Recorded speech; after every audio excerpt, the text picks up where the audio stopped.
Marie-Lise Chrétien, bonjour. Bonjour. Bienvenue sur ce plateau. Merci. Je vais vous demander de vous présenter en quelques mots. Que faites-vous ? Alors, je suis Marie-Lise Chrétien. J'ai cofondé Luméris il y a 7 ans maintenant.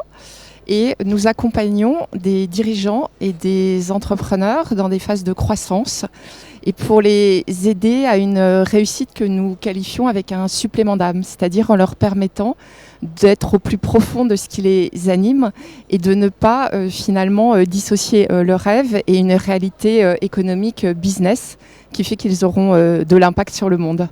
À la suite de quoi avez-vous créé votre entreprise ? Alors en fait, moi j'étais dans des fonctions de membre de comité de direction et je sentais que ma place n'était pas tout à fait là parce que j'arrivais au constat que nous étions dans une limite finalement d'un modèle de fonctionnement principalement en termes d'humains. Et je pensais qu'il y avait véritablement des choses à réinventer et j'avais besoin de prendre mon envol, d'être dans une configuration plus libre, qui il y a 7 ans était probablement un peu en avance de phase. Mais je me réjouis de voir que durant toutes ces années, finalement, l'importance et l'attention que l'on donne à l'humain dans les organisations a significativement évolué. Alors, ce que vous faites ne peut que être d'autant plus précieux à l'heure actuelle, puisque nous traversons une crise particulièrement violente. Comment ça se passe auprès de vos clients ? Est-ce que de nouveaux besoins émergent par rapport à ce besoin d'humain ? Vu qu'on se digitalise de plus en plus, c'est pratique, mais c'est quand même pas très humain. Comment ça se passe ? Alors en fait, on observe que dans des environnements extrêmement complexes, comme ceux de cette année à fortiori, on ressent un besoin d'intériorité, c'est-à-dire de clarification personnelle, de redonner du sens à ce que l'on fait au quotidien. Et nous, aux côtés de ces dirigeants et de ces entrepreneurs, finalement, on les accompagne, et c'est le point de départ de tout accompagnement, on les accompagne à s'autoriser, à clarifier ce qui les anime vraiment, pour que cela se traduise en une vision claire et engageante pour une organisation et pour des équipes.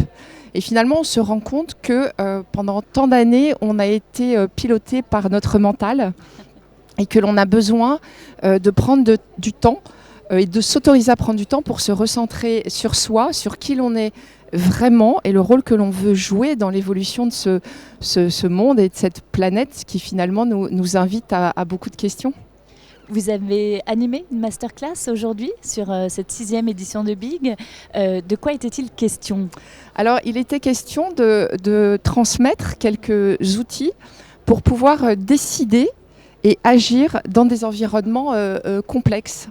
Et finalement, on a abordé 3 volets. Le premier portait sur la nécessité de poser une vision claire, c'est-à-dire une mission, le rôle que l'on veut jouer dans la vie de nos clients et d'y associer une ambition également très claire.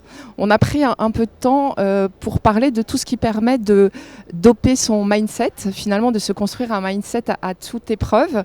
Et on n'a pas fait l'économie d'accompagner ceux qui étaient derrière la caméra, de les accompagner dans une cohérence cœur-cerveau, parce qu'on pense qu'on a besoin de miser non pas sur notre mental, mais sur ce duo formidable que constitue la complémentarité entre notre mental et notre cerveau. Et enfin, on a abordé des aspects de gouvernance agile, autour de cette idée qu'il est important de se doter de méthodes pour pouvoir accompagner des fonctionnements qui vont être peut-être plus souples, plus adaptables, et que la méthode ne doit pas être prise comme une contrainte, mais finalement au service de plus de liberté. Un outil. Voilà, exactement. Ce qui est d'ailleurs le thème aujourd'hui, liberté. Exactement. Je crois que nous en rêvons tous. Quel message vous souhaiteriez partager avec les entrepreneurs aujourd'hui ? Moi, je souhaiterais partager le message que notre monde a besoin de, finalement, ce que je pourrais qualifier de spiritualité, ce que nous, on appelle aussi cette réussite avec un supplément d'âme.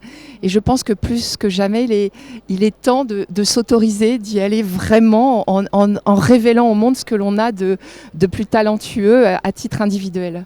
Merci Marie-Lise. Avec plaisir, merci.